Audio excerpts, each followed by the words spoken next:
5, 4, 3, 2, 1. Live on YouTube. Hey, I'm Dan Salem. Live here, about to talk some NFL sports action. Live on YouTube. BuzzChomp going live on Facebook. Mentions in 3, 2, 1. Hello, hello. I'm Dan Salem. Live on Facebook. I am live on YouTube. BuzzChomp channel. Oh, it's a great time to be a sports fan. The NBA season wraps up tomorrow. Baseball's headed full stream ahead. But this is an NFL live stream. We are talking the NFL, the offseason. NFL draft is just a little over 2 weeks away. April 27th, Thursday, Friday, Saturday, maybe Sunday also. I don't know. 16 days. If you head over to ESPN or any of the other NFL-related websites, you will see a countdown timer for 16 days and X hours, minutes, seconds to the NFL draft first round kicks off. But all right, let's do some logistical action. I'm going to be tweeting this at the Dan Salem on Twitter, and I'm going to share from BuzzChomp's Twitter as well. This way, everybody can join in the conversation because the NFL is unanimous, international, crazy-ass fun sport. And today we're talking off-season, and the biggest story this week, none other than Mr. Marshawn Lynch. You know, it's been rumored for off and on a couple weeks here that Marshawn Lynch is going to unretire. Now, I have to credit the Sporting News because they had an excellent breakdown of what would actually have to transpire for Marshawn Lynch to truly unretire and join the Oakland Raiders. Granted, this is a running back, so you know his career is shorter than most positions, who has been out of football for a year and is not necessarily known for great off-the-field habits. We'll just put it that way. He's a Skittles fanatic. He's loose with the media, and he's been tagged with other things, which I won't pin on him because I'm just speculating. The point is, he'd have to really quickly decide that he's going to get into football shape because off-season conditioning programs would begin soon, OTAs and whatnot. I mean, I can only assume he's kept himself in reasonably good shape. Otherwise, he wouldn't be considering this. But it is Marshawn Lynch, and dude just wants to get paid. But so, Sporting News broke it down, right? Can Marshawn and Lynch actually unretire? Well, if he unretires, technically, he is still a member of the Seattle Seahawks. He's still under contract. And if he were to unretire and go play for a different team, Seattle could choose to exercise a clause in the contract to recoup $2.5 million of his signing bonus. That means Marshawn Lynch would have to pay the Seahawks $2.5 million to come back and play, which means if he goes to the Raiders or the Patriots, who have also been rumored, they would likely have to pay him $2.5 million, which he would then funnel to Seattle, as well as a salary for the season. Now, is Marshawn Lynch a $5 million running back after being out of the league for 1 year? Hell no. Adrian Peterson apparently is not a $5 million running back because no one's paying him yet either. Jamal Charles is not a... So Marshawn Lynch, 1 year of retirement, is going to be a $3 to $5 million running back. I mean, why is he going to come back for $500,000 if $2.5 is going to the Seahawks? If he unretires, Seattle could keep him and then trade him. But oh man, trading players is a nightmare. Draft picks get involved, and this is a guy who's been retired for a season, who probably is only playing 1 more year because he already retired. Why are you, the Raiders or Patriots, giving up your future for 1 season of potentially really good Marshawn Lynch? He was retired for an entire year. That just ups his injury risk immensely. Granted, this dude wasn't known for being perfectly healthy when he was playing. I guess he wants to play. But the ideal scenario for him would be unretires, Seattle, for whatever reason, releases him and doesn't recoup his $2.5 million, Then he goes and plays for the Raiders for like $1 million or $1.5 million. He does add a nice dynamic element to their backfield. Good, strong, pounding running back, reliable. Would kind of throw fantasy owners for a loop because do we trust him? Do we not? He has been great in the past, but he was not all that great the last year he played because he's been prone by injuries and now he's been retired. And this is like a confusing mess of a situation, and it's even more confusing because if he unretires, he's a Seattle Seahawk by default. So he can't just go play for Oakland or go play for the Patriots, even though both teams have expressed interest in him. We talked last week about Mr. Tony Romo, who is apparently a member of the CBS sports team now, and whether this was just a ploy. Is Lynch just making a ploy here, like to garner publicity, garner some headlines, and maybe he wants a studio job? Or is anyone going to really give him a studio job? He wasn't exactly the most personable guy in interviews. He kind of alienated everybody. So I'm not sure what his angle is here, except that maybe he's just fielding phone calls, and this is all his agents boosting up the price, because he would have to recoup that $2.5 million. He gets to keep it if he stays retired. So basically, he gets $2.5 million if he stays retired. He's got to pay it back if he unretires, which means any new contract's got to be a double on top of that. This seems so outlandish. Like, I don't actually believe he's going to come out of retirement and play again. Like, it just seems why would a team care? Why would they do that? Why are you paying that much money for Marshawn Lynch, who has been out of the league a year, when you could pay probably the same amount to Adrian Peterson? Now, maybe Peterson wants more than a one-year contract. Lynch is willing to go one season. But seriously, Oakland, I mean, you won't sign Adrian Peterson for 2 years, $10 million? I mean, that seems like... Now, maybe Peterson's not low and going that low yet, but he should. Especially Oakland's playoff team. That's a good spot. The Patriots, oh, totally. I mean, why wouldn't Peterson take a real cheap deal to go play for New England for a season and get a shot at a championship before he retires? I mean, it seems like a no-brainer to me. I understand why Lynch wants to do it because Oakland and New England both big contenders in the AFC, but the money doesn't seem right for him. Jamal Charles, Adrian Peterson are actually free agents. Marshawn Lynch is not a free agent if and when he truly unretires from football. Now, based on all the headlines, you would assume he actually did it already, but you would be assuming incorrectly. He did not. He did not. So that's the truth of the matter. He is still retired. And so then, okay, so I'm going to dive a little deeper. Sporting news again. If Lynch returns to the Seahawks, his $9 million salary immediately counts against the salary cap. They have just about $9.8 million in salary cap space, which means if Marshawn Lynch unretires, the Seahawks immediately are at the salary cap limit and can't afford him.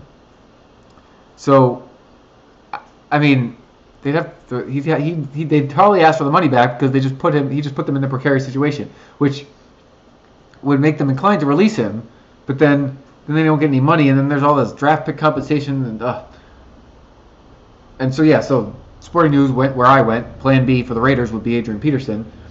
I mean, I don't understand why you already haven't offered AP a deal. Like, do you not want to go multi-year? Maybe he's really trying to get a 3 to 4 year deal, and you only want to go 1 to 2. I understand that because he's up there too, but I think you could agree for a 2-year deal with a 3rd year option. I mean, seriously, AP is a better option than Marshawn Lynch. Better, top to bottom. Both have been hurt. I mean, Jamal Charles, too. This is confusing to me why you're considering Lynch when you have the other 2 guys, which are above his caliber, similar situations, similar money. And it's just confusing to me. It's confusing. But that's why it's the NFL offseason. That's why it's fun. That's why it's exciting. Other NFL news and notes. Like I said, the draft is coming up. Deion Jordan agreed to a deal with the Seahawks. That's kind of an afterthought, but it may hinder... Well, Lynch doesn't really want to go back to Seattle anyways, so it doesn't really hinder anything.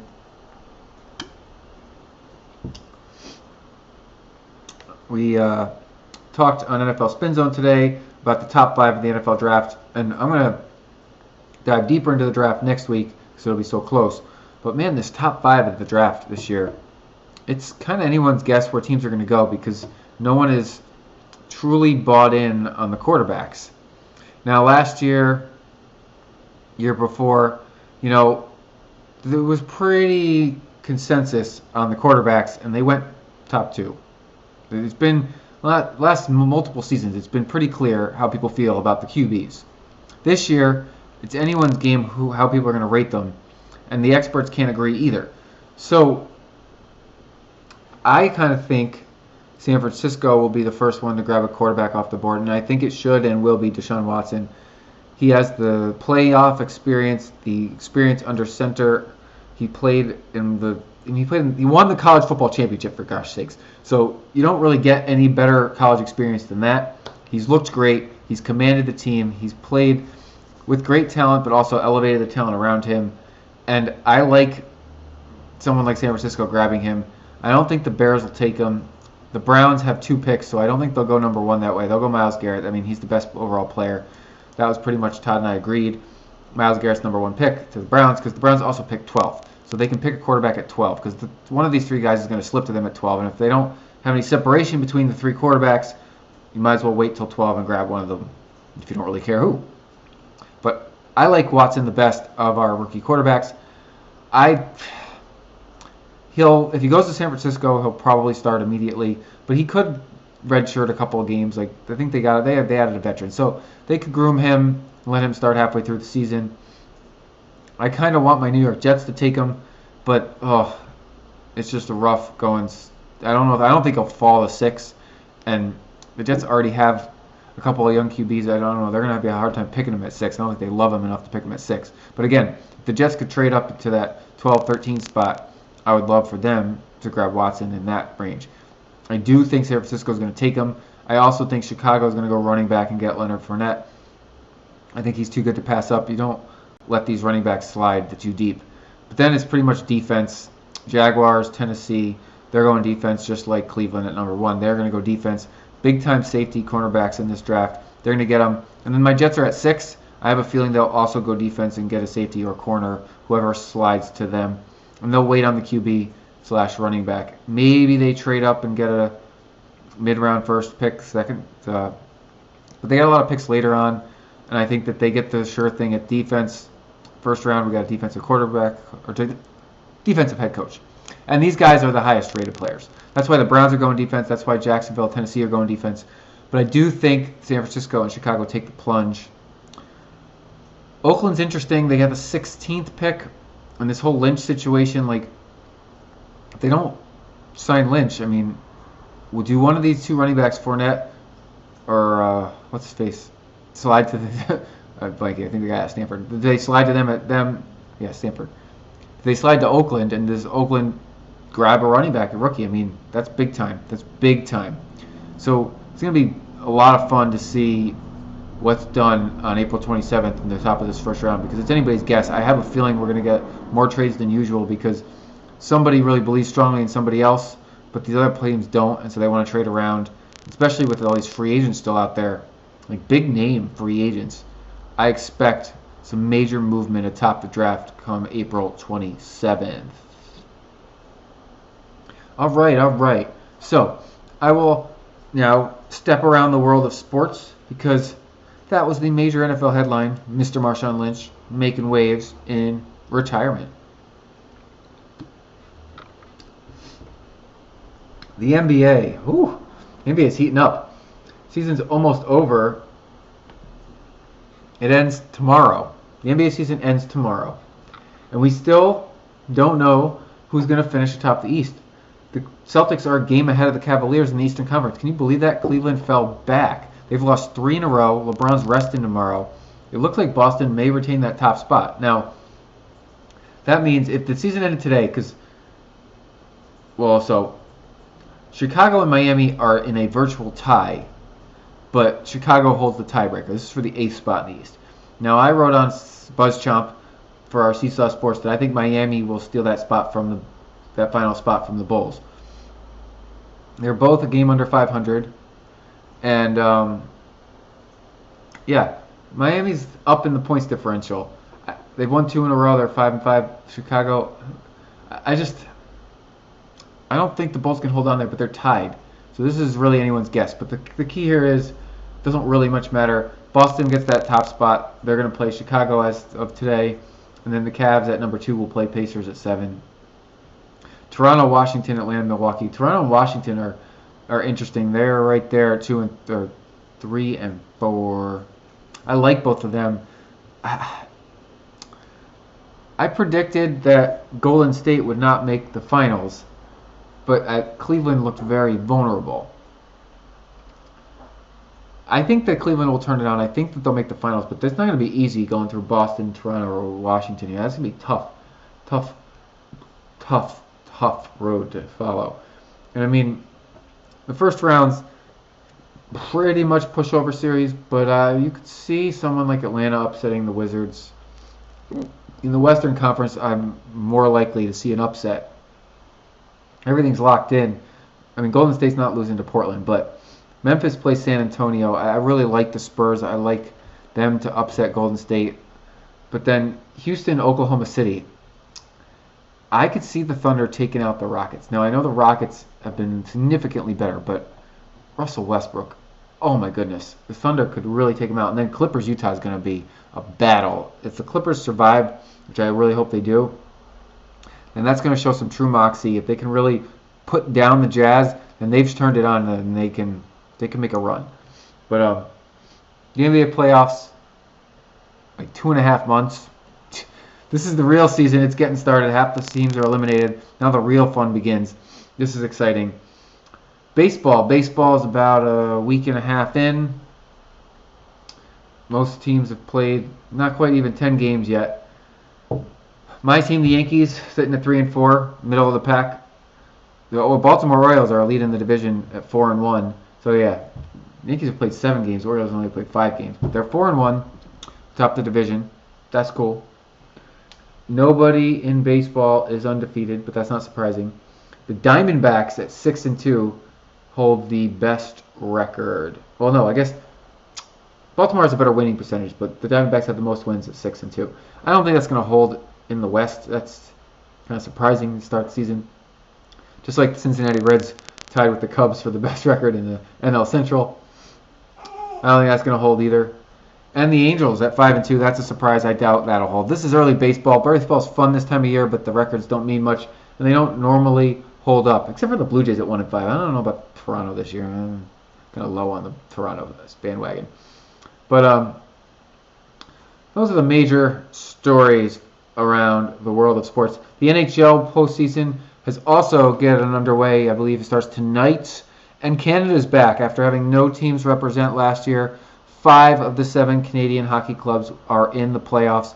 Got a nice article up on BuzzChomp about that, stating some nice statistics. And we got the Canadians and Maple Leafs. And then we debated on BuzzChomp, Seesaw Sports, about do we need to make tweaks to the NHL playoffs? Because honestly, you got the second and third best teams in the East playing each other in round 1.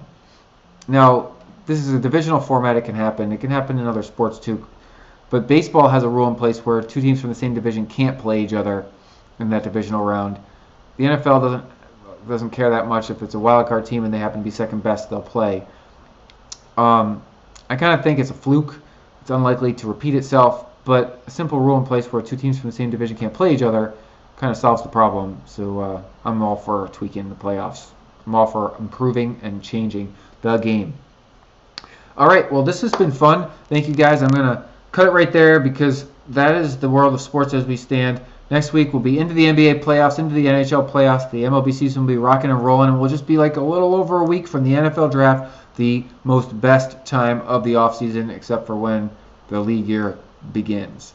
I'm Dan Salem. I was live on Facebook at the Dan Salem. I'm always on Twitter at the Dan Salem. Over on BuzzChomp on YouTube. Also, Pillow Talk TV at Let's Pillow Talk on YouTube. Crazy, funny stuff. Oh man, we got some really weird, wild comedy coming out on Friday, so go check that shit out. All right, I'll be back 5 p.m. Pacific next Tuesday evening talking the NFL, sports,